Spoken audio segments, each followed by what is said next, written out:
Bismillahirrahmanirrahim. Assalamualaikum warahmatullahi wabarakatuh. Kami dari kelompok 9 yang beranggotakan 2 orang, yaitu Fadimah Ratu Solehah dan Iit Rahmawati.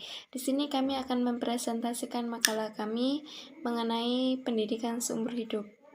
Yang pertama yaitu saya akan menjelaskan pengertian pendidikan seumur hidup.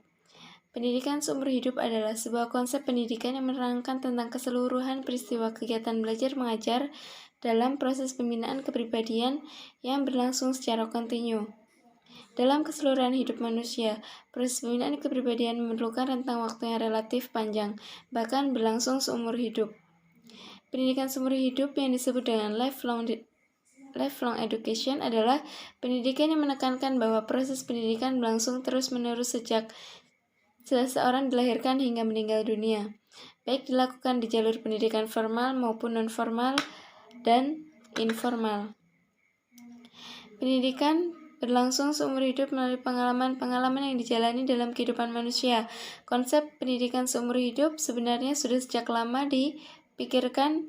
Para tokoh pendidikan dan Islam sudah mengenal pendidikan seumur hidup jauh sebelum orang-orang Barat mempopulerkannya.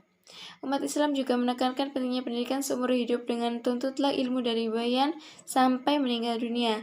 Islam pun mengajarkan untuk mempelajari tidak hanya ayat kauliyah saja, tetapi ayat kauniyah atau kejadian-kejadian di sekitar manusia. Manusia sebagai makhluk ciptaan Tuhan membawa misi suci secara horizontal. Manusia sebagai khalifah yang bertugas sebagai tauladan bagi sesama dan sebagai menata seluruh kehidupan alam semesta secara vertikal. Manusia sebagai hamba yang harus beribadah dan mengabdi kepada Tuhannya. Melalui pendidikan ada ramah dalam diri manusia yang akan dikembangkan pada anak didik, yaitu ranah afeksi atau rasa dan karsa, atau yang lazim disebut perasaan dan kemauan. Ranah kognisi adalah cipta otak atau pikiran. Ranah psikomotor yaitu keterampilan. Pendidikan pun berlangsung terus-menerus. Keseimbangan hidup antara jasmani dan rohani kemudian akan melahirkan manusia yang beriman dan berpengetahuan sehingga dapat menjalankan misi penciptaannya sebagai khalifah yang dapat mengelola alam dengan penuh pengabdian kepada penciptanya. Adapun bangsa Indonesia telah merumuskan konsep pendidikan seumur hidup baru mulai di masyarakat melalui kebijakan negara dalam TEP MPR nomor 4 MPR 1970 tentang GBHN yang menetapkan prinsip-prinsip pembangunan nasional, antara lain yang pertama yaitu pembangunan nasional dilaksanakan dalam rangka pembangunan manusia Indonesia seutuhnya dan pembangunan seluruh rakyat Indonesia atau arah pembangunan jangka panjang. Adapun yang kedua yaitu pendidikan berlangsung seumur hidup dan dilaksanakan di dalam keluarga atau berumah tangga, sekolah, dan masyarakat. Karena itu pendidikan adalah tanggung jawab bersama antara keluarga, masyarakat, dan pemerintah.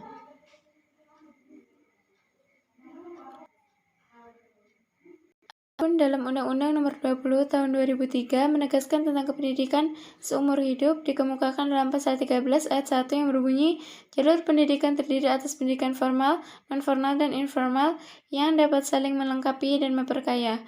Dapat dikatakan juga bahwa pendidikan dapat diperoleh 2 jalur, yaitu jalur pendidikan sekolah dan di luar sekolah.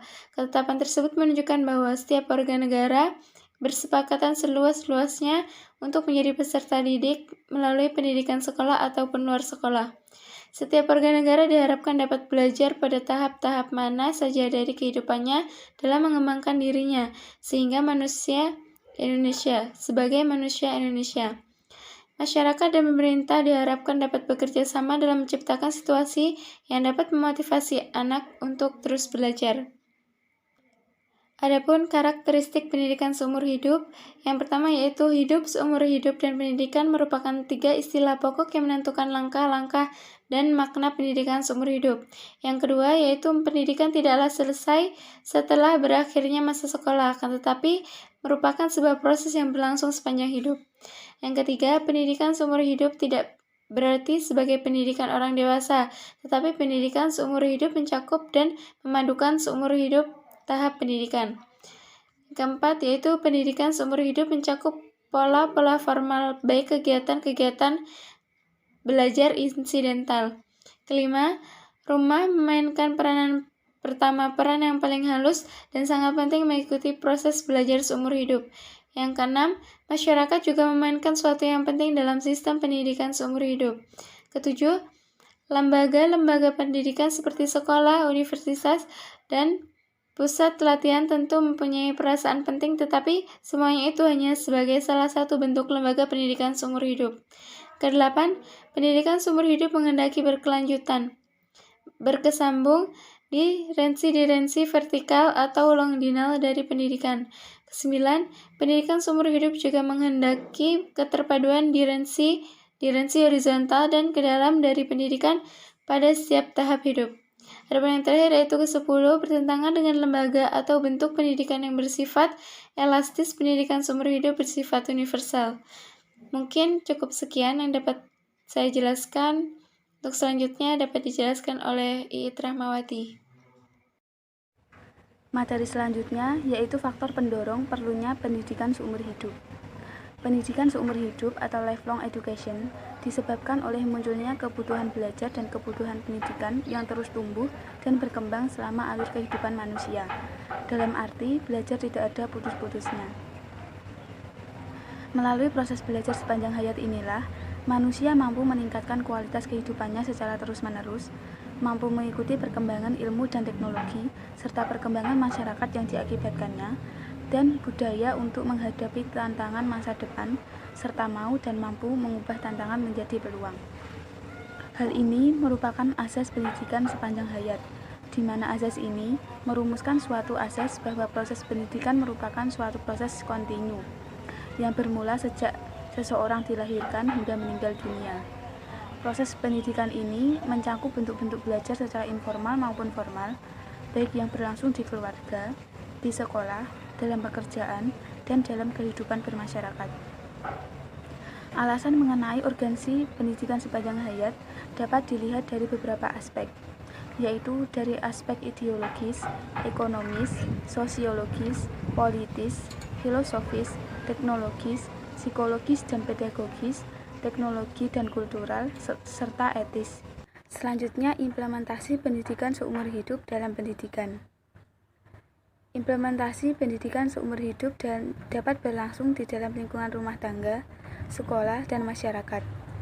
Karena itu, pendidikan sepanjang hayat merupakan tanggung jawab bersama antara keluarga, sekolah, dan pemerintahan.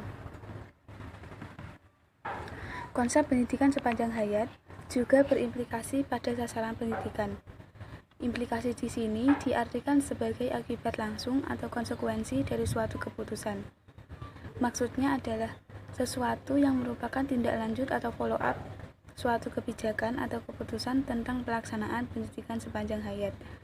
Sebagaimana dikemukakan oleh Ananda W.P. Geru dalam bukunya Toward Better Educational Management, dapat dikelompokkan pada 6 program pendidikan, antara lain: yang pertama, pendidikan baca tulis fungsional. Dari segi implementasinya, program baca tulis merupakan cara yang paling murah dan praktis untuk mendapatkan dan menyebarkan pengetahuan. Berbagai pengetahuan baru dapat diperoleh dari bahan bacaan. Namun, kemampuan baca tulis hanya bisa berarti bila dapat ditunjang dengan ketersediaan bahan-bahan bacaan. Ada 2 hal yang menjadi realisasi dari program baca tulis fungsional ini, yaitu memberikan kecakapan bacaan yang diperlukan untuk mengembangkan lebih lanjut kecakapan yang telah dimiliki. Yang kedua, pendidikan vokasional. Program pendidikan vokasional merupakan suatu program yang penting dalam rangka pendidikan sepanjang hayat, khususnya Indonesia. Sebagaimana negara berkembang pada umumnya, sistem pendidikan yang sudah diterapkan kini sebagian besar diambil dari negara barat. Akibatnya, output pendidikan sekolah pada umumnya menjadi kurang sesuai dengan kebutuhan masyarakat yang berada dalam taraf pembangunan diri. Dari sinilah kemudian pendidikan vokasional hadir untuk memberikan bekal kepada para peserta didik agar menjadi tenaga kerja yang produktif. Pendidikan vokasional sebagai program pendidikan di luar sekolah bagi anak di luar batas usia sekolah, atau sebagai program pendidikan formal dan non-formal dalam rangka apprenticeship training. Yang ketiga, pendidikan profesional. Pendidikan profesional diciptakan untuk mewadahi kebutuhan kaum profesional yang harus selalu bisa mengikuti kemajuan dan perubahan. Sebagai bentuk perwujudannya, muncullah sebuah konsep built-in mechanism yang bisa dimanfaatkan untuk menambahkan pengetahuan yang berkaitan dengan kinerja mereka, seperti halnya metodologi, perlengkapan, sikap yang profesional, dan lain-lain. Dengan demikian, golongan profesional akan mampu menghadapi berbagai macam tantangan yang ada. Yang keempat, pendidikan ke arah perubahan dan pembangunan. Diakui bahwa era globalisasi dan informasi yang ditandai dengan pesatnya perkembangan iptek telah mempengaruhi berbagai dimensi kehidupan masyarakat. Dari cara memasak yang serba menggunakan mekanik dan elektronik, sampai dengan cara menerobos angkasa luar. Kenyataan ini tentu saja konsekuensinya menuntut pendidikan yang berlangsung secara kontinu. Pendidikan bagi anggota masyarakat dari berbagai golongan usia agar mereka mampu mengikuti perubahan sosial dan pembangunan juga merupakan konsekuensi penting dari asas pendidikan sepanjang hayat.